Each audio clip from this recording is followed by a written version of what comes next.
Waa mar kale iyo sheekooyinkeenii Been Hawaas mid ka mid ah. Waa markaan Been Hawaas oo inkiray wanaaggii loo sameeyey. Fadlan haddii aad nagu cusub tahay nagu soo biir oo sabskaraab kambareelkana furo si ay kuu soo gaaraan sheekooyinkeena ama qisooyinkeena. Waxayna sheekadayna ka bilaabanaysaa Been Hawaas oo hurdayo. Jooradiisana kor jiifo ayaa xaaskiisa u imaad. Waxay ku tiraahday Been Hawaas oo hurdada ka kac. Xilligii ay la balantay waa la gaaray. Safarraydii aan raaci lahaydna waa ay safrayaan. Xilligaas oo Been Hawaas u safrayeen dadka gaadiid iyo diyaarad kuma aysan safrayn waxa ay ku safrayeen fardo iyo geel. Waxay u keentay sahaydii oo jidka ku mari lahaa. Waxay tiraahday sahaydani waa ku soo diyaariyey sahay dhammaystiranna ma ahan, laakiin ilaasho oo dhaqaalayso. Dadka waa taqaanaa damacooda. Ayaga wuxuuda keedsanayo ayaa waxay damcayaan waxaaga inay kula cunaan. Iska jir oo isdeeqdeeqsi cidna waxaa ku darsan. Been Hawaasna wuxuu yiraahday anigu waad i taqaanaa dad in aan gaado maahanay anay ma gaado. Awalba asaga oo Been Hawaas ku taqaaniin baqaylnimo iyo been. Ileen guriga waxa u sii joogta ayadana xaas kale oo asaga ka daran xagga baqaylnimada. Waxay ay saayid soo diyaarsatayna diidan in ay dad wax ka cunaan Been Hawaas mahayne. Kadibna Been Hawaas iyo xaaskiisa waa isgootiyeen wayna ismacsalaameeyeen. Asagana waxa uu raacay safarraydii oo la safrayay. In xabaar ah markii la safray oo muddo la sii socday ayaa waxaa la gaaray xilligii qadada ay qadayn lahaayeen safarraydii. Qoraxdu aad iyo aad u kulul. Waxa ay raadsadeen meel geedo ah. War biyana ay ka agdhow yihiin. Halkaas ayay fadhiisteen. Dadkii safarraydii dhammaan meel ayay wada fadhiisteen. Raashinkii ay wateen way isku darsadeen. Laakiin Been Hawaas asagu gooni ayuu u fadhiistay qadadiisii oo la baxay. Midkii hogaaminayay safarraydii Been Hawaas u wacay. War maxaa gooni ku fadhiisay kaalay nala soo fadhiiso. Maya aniga meeshayda ayaan fadhinayaa. Ninkii uu soo baxay wuxuu yiraahday Been Hawaas oo maxaa kugu dhacay. Soo ma ogid markii waxa la isla cuno in ay wax ku baraka badan yihiin. Oo raashinkii 2 qof loogu talagalana ay 3 qof deeqayaan. 3 wixii loogu talagalana ay 4 ay deeqayaan. Been Hawaas wuxuu yiraahday maya anigu ma igaadaysiin. Allah xaqay inaad cuntiin ayaa rabtiin. Wixiina cuna ana wixiiga waa cunayaa. Ninkii oo la yaaban warkii Been Hawaas ka soo yeeray ayaa yiraahday Been Hawaas soo ma ogid adiga 1 qof haddii wax lagu daro adiga unba gaadaya mahane ayaga marnaba kuma gaadi karaan. Wuuna ka tegay. Dadkii safarraydii ayuu u noqday wuxuuna u sheegay wixii asaga iyo Been Hawaas soo dhex maray. Dadkiina way qosleen. Been Hawaas alaabtiisii ayuu xirxirtay. Geedkii safarraydii u dhawaana waa ka dheeraaday oo waxa uu fadhiistay geed kale. Asaga oo raashinkiisa cunayo ayaa nin oo yaqaano waxa uu soo maray wabiga qarkii dhinaciisii kale. Been Hawaas ninkii ayaa salaamay. Been Hawaasna salaantii ayuu ka qaaday. Kadibna wuxuu yiraahday soo dhawow tafadal wax kale ila cun. Ninkii intaas markuu maqlay wabigii ayuu soo dhex galay asagoo doonayo inuu soo gudbo.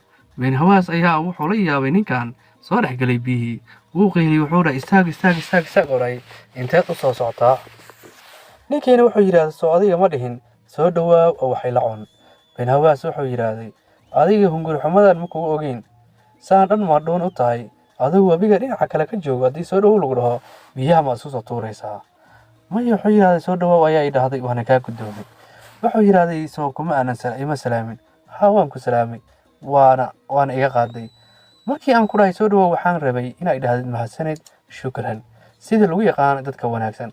Laakiin qof sidaas oo kale hungur xun ma filaynba inuu dadka ku jiro. Ninkii oo la yaaban oo yiraahday Been Hawaas waan maqlay in aad baqiil tahay laakiin heerka dhan inaad baqiilnimada ka gaartay ma moodaynin.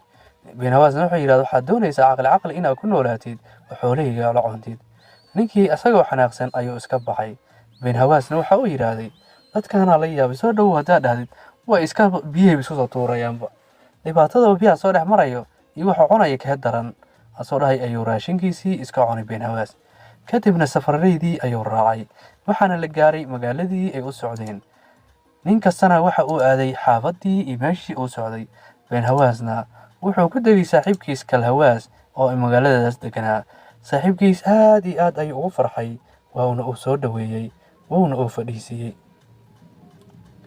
Kadibna waxa uu sameeyay martiqaad aad iyo aad u weyn ayuu u sameeyey.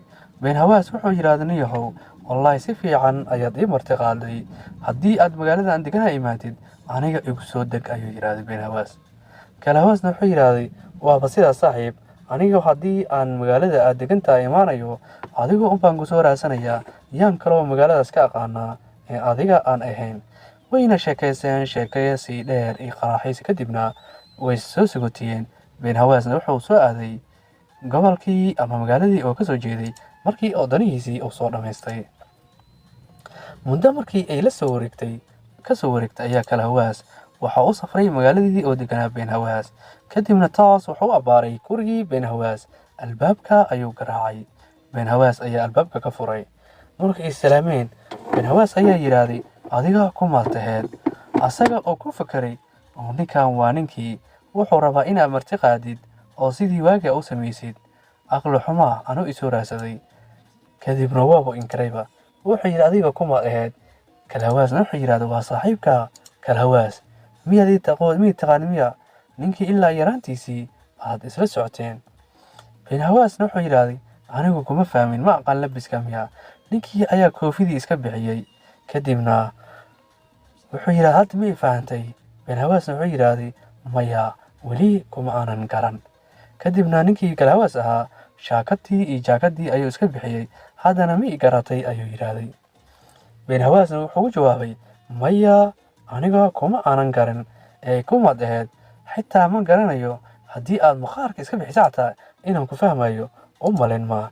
kadibna gurigii ayuu gadaal ugu noqday, albaabkiina oo uu ka soo xirtay. ninkii kala hawaas ahaa ayaa bannaanka taagan wuxuu yidhaahday war yaa ileen baqiil, yaa asxaan u samayn jiray, yaana soo dhoweyn jiray. qof xun haddii aad soo dhoweysid xumaan lay kala kulmaysaa, qof wanaagsan haddii aad soo dhoweysid wanaag ayuu kugu bedelayaa. tani way igu dhacday, horay ayaan waxaan u maqli jiray ninka been hawaas la yidhaahdo soo dhoweyn iyo marxabeyn ma lahan, laakiin waa wax ayaan loo noqon doonin ayuu yidhaahday.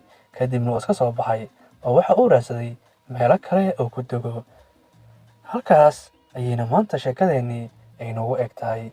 waadna ku mahadsantihiin sida qiimaha iyo qaayaha badan ee aad noola socoteen. وبالله توفيق، والسلام عليكم ورحمة الله تعالى وبركاته.